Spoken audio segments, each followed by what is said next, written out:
Well,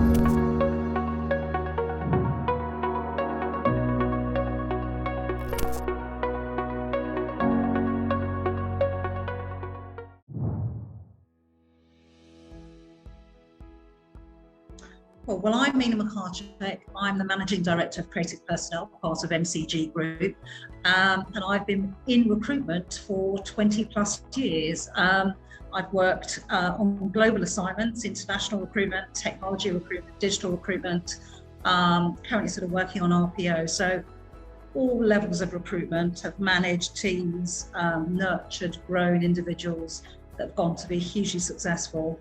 So a true recruiter.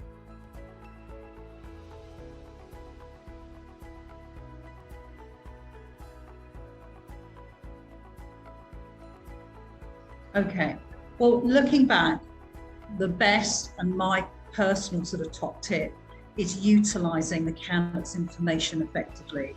So the art of our role is to be able to draw out information from candidates and of course a client, to be fair, and it's using that information. So you could say it's simultaneous, it's a mirror of each other.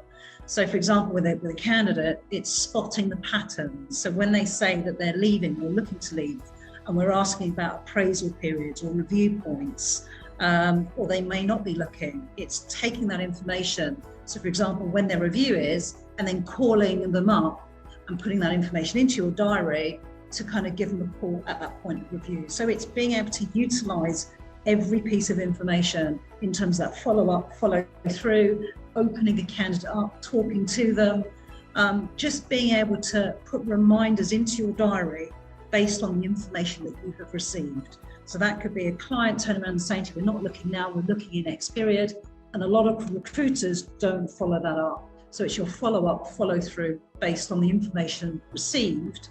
That's my top tip.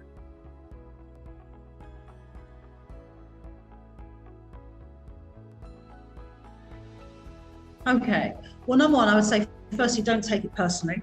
Okay, that's what I will say.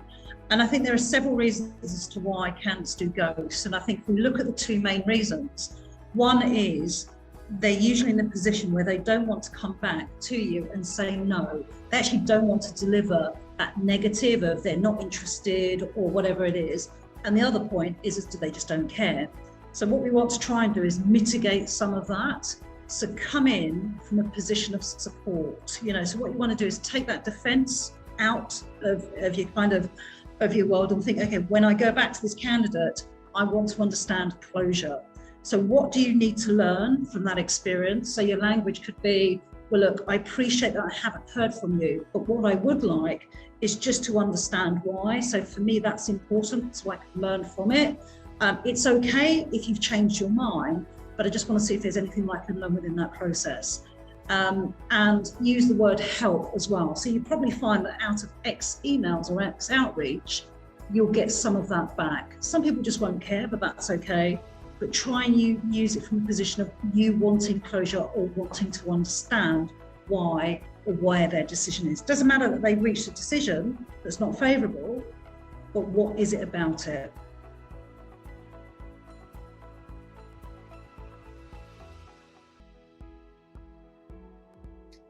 Okay, well, for me, I believe that if you are given a source, then you should optimize it and use it as best as you can. Like if you're given one tool, then you have to optimize it and use it to the best of your ability. Because sometimes we don't have that choice in terms of tools that we're given.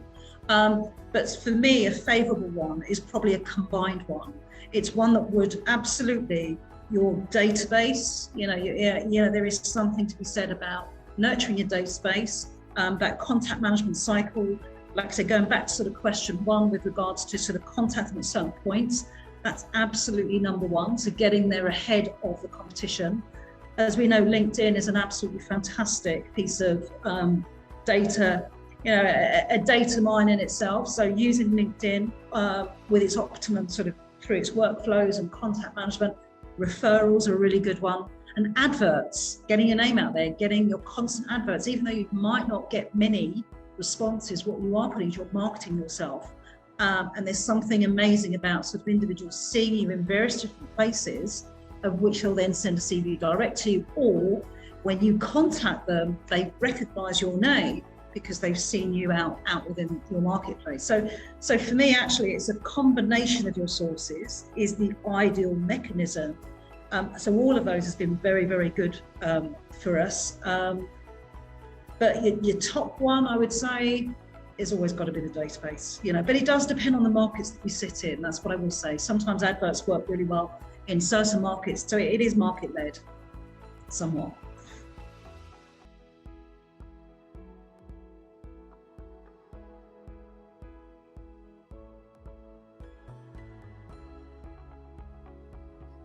Okay, so number one, I think we should take the word cold call out of that question.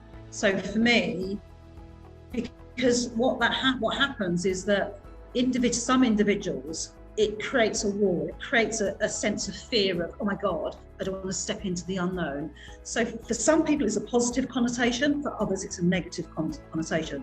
So what we want to do is take that word out, because I just don't believe that anything is a cold call.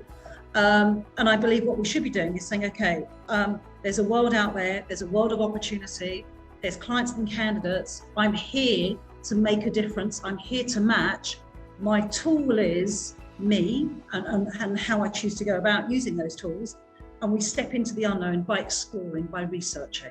So the minute you turn it into a research, exploration, a question, where we're just meeting people and talking and asking questions, it becomes less fearful, automatically. So I think the best practice is start with a positive mindset, start with an open aura of wanting to find out and discover about a company, a client, a contact, a job, a team, whatever it is you're trying to find out. Go from a position of exploring, and that way you'll receive more.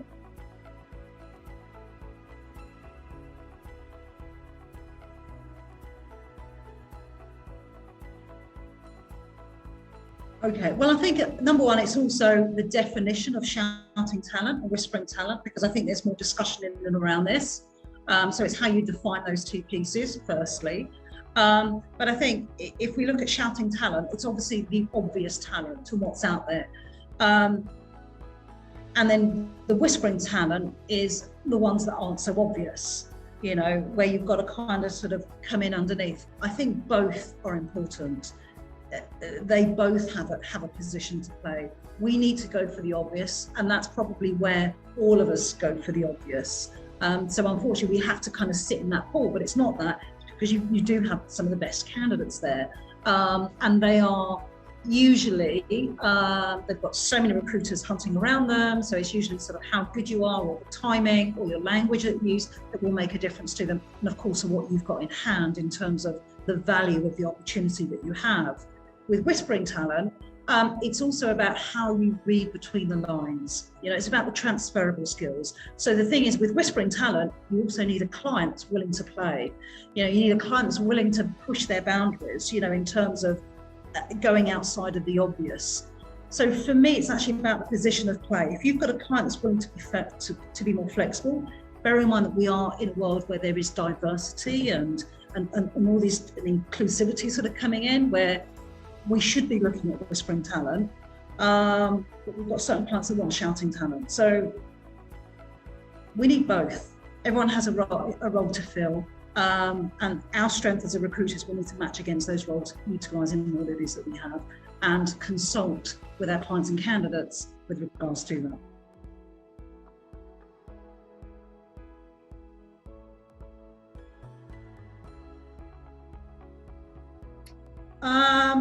Well, we use Microdeck Profile, but like I say, we're going onto a new system, and I think what we needed is a system that's perhaps a bit more intuitive from an end-to-end sort of workflow perspective. So we probably wanted more analytics, and we wanted more automation around sort of interview scheduling and coordination, and probably better integration with some APIs. So we've got a system now that's got better integration with other APIs, much more intuitive in terms of the workflow, and there's good sort of analytics that we can sort of capture.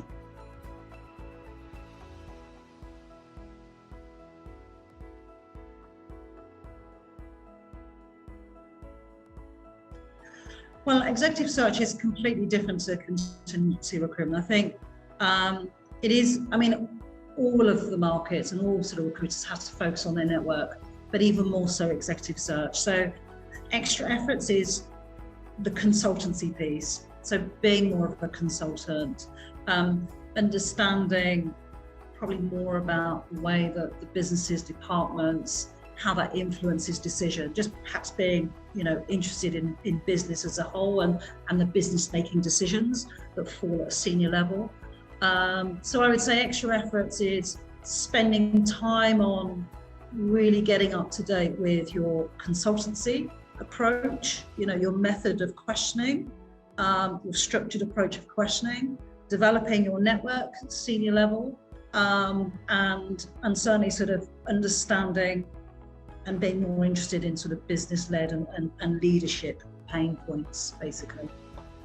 That's what I would say.